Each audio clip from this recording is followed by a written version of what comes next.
Good idea.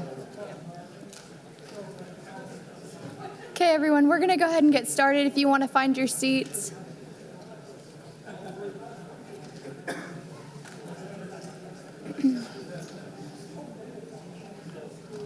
Also got that breakout session.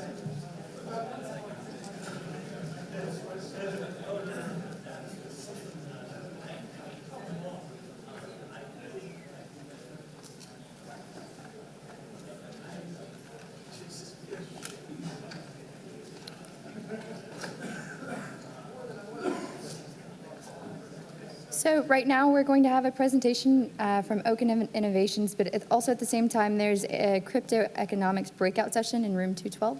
Just a heads up for anyone who's interested in that specifically. But from Oken Innovations we have Hudson Jameson.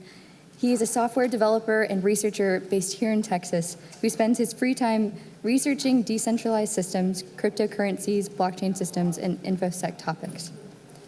Hudson enjoys converting VHS tapes to digital formats, playing tabletop RPGs with friends, TV shows targeted at millennials, and cookies and cream flavored ice cream. Hudson currently splits his time between Oken Innovations and working for the Ethereum Foundation. Ladies and gentlemen, please welcome our next speaker. Did you make an announcement about the breakout session? Yes. Yeah. So it's just in 212. There's nothing else you wanted to say on that? 212, it's an ICO discussion led by York Rhodes. Okay, so York Rhodes is leading that session in breakout room 212. Now, without further ado, ladies and gentlemen, please welcome our next speaker, Hudson Jameson.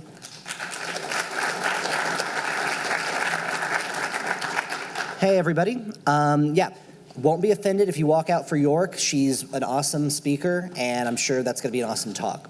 But if you want to stay here, we're going to get into some really, really fun stuff with blockchain and IoT devices. So quick, just rundown about me. I've been involved in cryptocurrency and blockchain since about 2011, doing some Bitcoin mining in college and hanging out on the forums and stuff like that. Participated in a few crypto communities after that, but what really stuck to me was Ethereum. After college, I went to work for USAA for a couple of years in insurance, and then eventually was leading their blockchain program in the innovation lab. I left last June to do some freelance work, other opportunities, and join the Ethereum Foundation. So I'm still working as a contractor for the Ethereum Foundation, doing some DevOps, communications, a little bit of dev work, just kind of everything. It's a nonprofit, so everyone does everything, which is a lot of fun. We have different governance systems we're building that I'm involved in, including our Ethereum improvement proposals and just some other cool stuff down the scope that if you look it up online for stuff coming out at Metropolis, look that up. It's all very, very interesting in the Ethereum world. In 2016, I was with a group of local Dallas Ethereum people, and a few of them got in touch with John Garrett's from Canada, and we started Oken Innovations, which I'm going to be discussing in the next slide. I have a beautiful wife named Laura on the top left. Top right is Vivian, one of our cats. Bottom left is Fry, or Philip J. Fry. He's a little bit not all there, kind of runs into things, but it's really adorable. And the bottom right is Lilu. The look Lilu has, there's a small story behind that. My wife was baking, and if you look in the picture, there's a speck of flour on her. The cat was walking through the kitchen, flour got dropped on her, and she dropped like she had been shot. She stayed there for minutes. It was the funniest thing I've ever seen in my life. It was it's like a freeze button on a cat. So now to the actual stuff that matters. Oken Innovations, we're just a team of professionals who love distributed systems and blockchain technology. We participated in a few hackathons, and those hackathons, we won Judge's Choice in the first one for an IoT water meter use case, and for the most recent one, it was an international blockchain hackathon put on by the United Arab Emirates, where there were, I think, 100 teams, about 1,000 participants, and we took home the first place prize, which included $100,000 and a trip to Dubai to get a certificate from Sheikh Mohammed. So it was an awesome experience all around.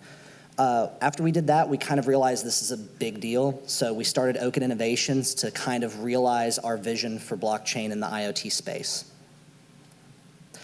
So, people are somewhat familiar with what IoT is, this group of connected devices that's on the internet, but you hear all the time about these stories of, bad things happening when IoT is connected in a non-secure way to the internet. The two examples I have here are someone remotely hacking a car and causing it to break. That was a bigger story a couple of years ago, but it's definitely still relevant. Another one, this one's more funny, but unable to turn down the IoT oven, so his house got really hot. There's other things where there's ransomware and Nest thermostats people are talking about. I don't know if that's a real thing, but I've heard about it as a possibility. So think about if your house is 90 degrees and you can't change it. That sucks. And that's on on the inconvenience end of things. On the really, really bad side is medical devices getting hacked and killing people. So you can see IoT really needs something that's going to secure the infrastructure and provide this layer of trust and this layer of provable interaction with the people who are only allowed to use those devices. So I made this cool little image and tried to use fancy fonts to describe blockchain. In my mind, when I think about blockchain, if I bring it out to its widest areas, I'd say that you don't want to use a blockchain unless you're trying to solve for one of those three things: identity, trust, or value. So value, token transfer, Bitcoin, that whole use case. Trust, that can be you don't trust the party that you're interacting with in your network, so maybe you're with a competitor but you have to cooperate. Or trust that asset that you're putting on the chain, that piece of data, that representation of data is what it says it is. So people call that immutability. Don't like using that word anymore because it has so many different definitions now, it's kind of been tainted. So I generally just say trust. And then identity. That's a really big one. There's many companies going after that right now in the blockchain space, and I think there's going to be multiple solutions for that, but it's just going to be amazing to have your identity and have it in a way that you don't have to have all these different siloed systems connecting and interfacing with you in order for you to just prove who you say you are. So let's talk about the Oken Platform, what we're really doing here. Our platform is made up of acorns. We love acronyms, so we did autonomous communication over redundant nodes. They are a layer of security that's both hardware and software. So when we say we have an acorn, the example I'm going to bring up in a second is for toll roads. So the toll road use case has an acorn, and an acorn is the hardware security module. So in our case, for testing purposes, a BeagleBone or a Raspberry Pi. It's also the software end of things, so having a Node.js or some kind of front end, maybe using status or token to display the app to someone. And then it's behind the scenes decentralized software like Ethereum and IPFS to bring it all together and have that layer of trust and that layer of decentralized storage and efficiency for this whole IoT space. So the use case that I'm going to talk about today is the one that won us the prize for the UAE GovHack, and that's toll roads. So what we did is we got a Tesla. We hacked I say hacked, general term. Basically, we plugged in our system to the CAN bus port, decrypted it. For those who aren't familiar, CAN bus is just that little plug-in that's under your steering wheel. It has a constant stream of data about the speed, your GPS location, if you're turning or not, if you're stopped. So we take that data, we package that data up, and we send it through our Oken device. It's this little Raspberry Pi that has custom code to sign Ethereum transactions. So we put that data, sign it in an Ethereum transaction in this mock hardware security module enclave, and then send that up to the blockchain.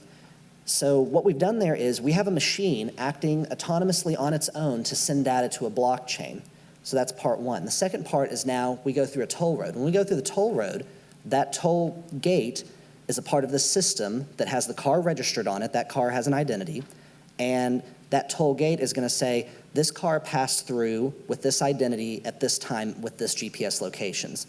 Now, we weren't able to fully implement this, but the end goal here is in the smart contract, we want the GPS location from that CAN bus data to match up with what the toll gate's giving off.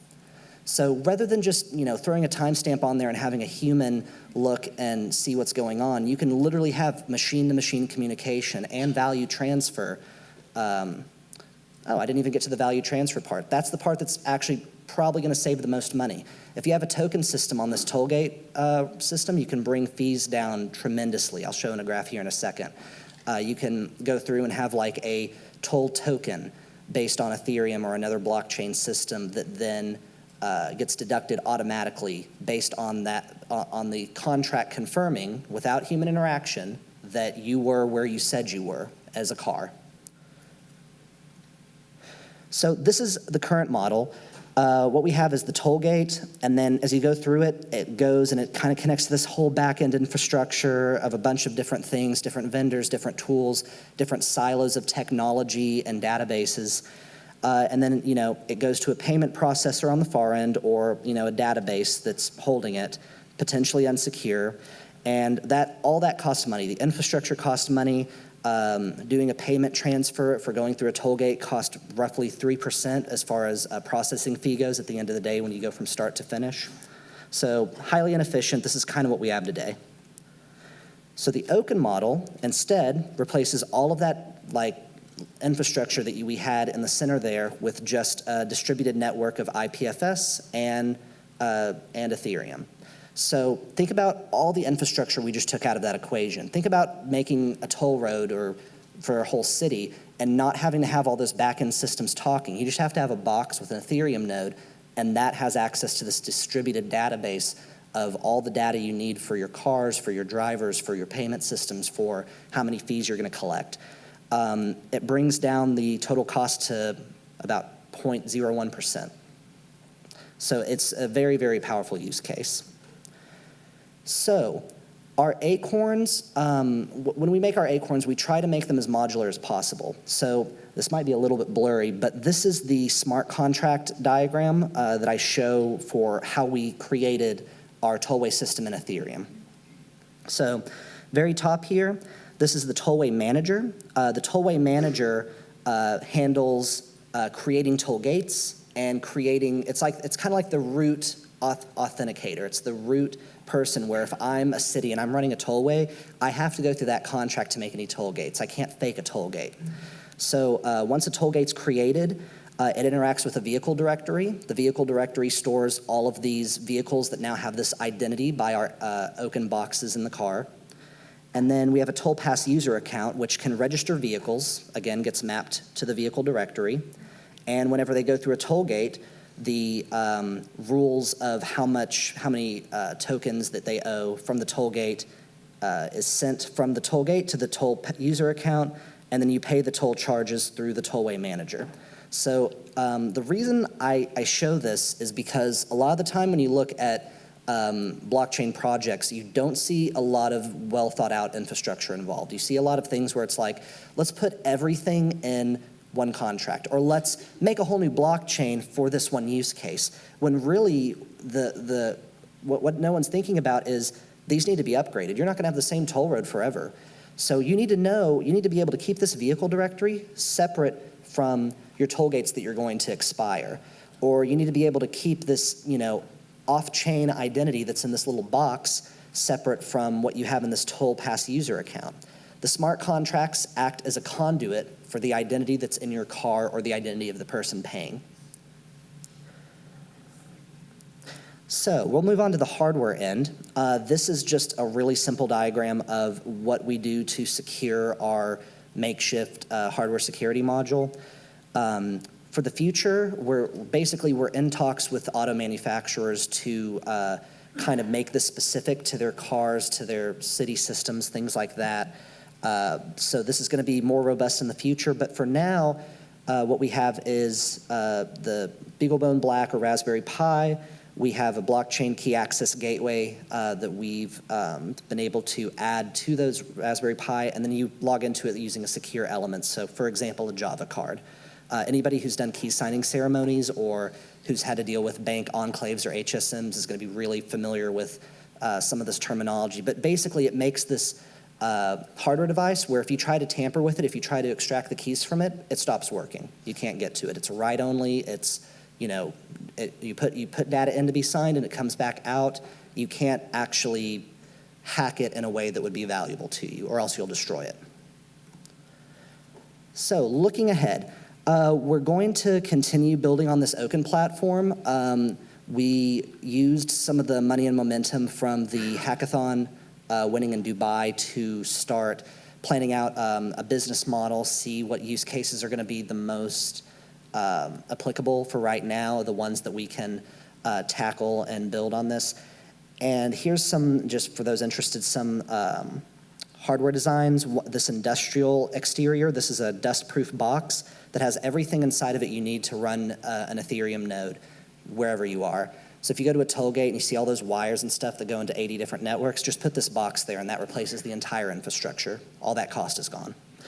Same here, this residential one, if you have like a water meter, like if you go to our website, you can see the video demonstration of it, but replace the water meter monitoring system with this so that whenever you have water meter or water go through your meter, it can be decentralized, monitored, and like you can have your bills auto-deducted without having the payment processor fees you usually have.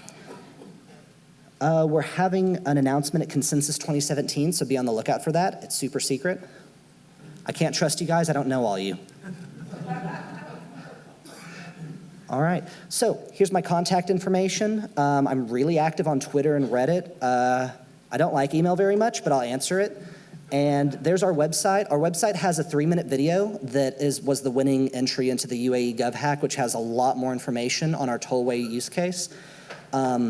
I am going to be, at the next break, if you go over there, up the stairs, and down the hallway that has a bunch of lockers that bring you back to high school, there's some rooms, and I'm going to be in one of those rooms to answer some questions further. Finally, tomorrow I have an IoT breakout session. I brought a Raspberry Pi. I built a smart contract on there that we use called Blink to demonstrate sending value to a smart contract and then causing the light to blink. It's super simple. Even if you have never coded before, you can get it. Like, it's literally the most basic, 6-line smart contract ever. So if you've never seen a smart contract in action and you're curious to see it from start to finish and the flow of data and value through a smart contract, please come see it. I'd love to show it to you guys. Let's see, what time do I got? A couple minutes for questions? Oh, out of time? I'll just do a question or two, sure. What's up, everybody? Questions? Secret project. I didn't have anything made up to tell you as a lie. I'm sorry. Okay. Anybody else?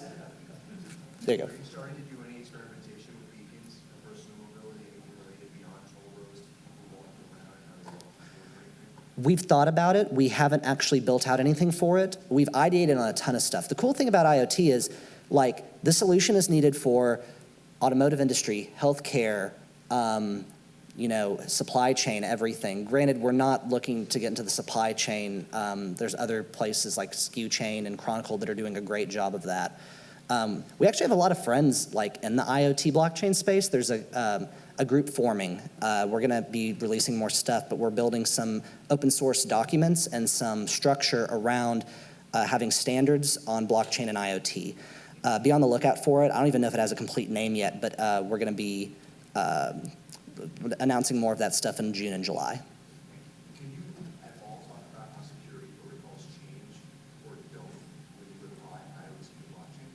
Does it make a difference in how you encrypt the system when you add blockchain to IoT versus IoT? I would say that it does, because every IoT device is going to have to adopt whatever cryptographic standard is used to sign the transaction. So for example, in Ethereum and Bitcoin, it's something like some elliptic curve key is what they use. So they would have to all adopt that. But that's better than all this distributed stuff we have right now where no one's using the same thing. I think we should all just apply a standard. Thank you all so much.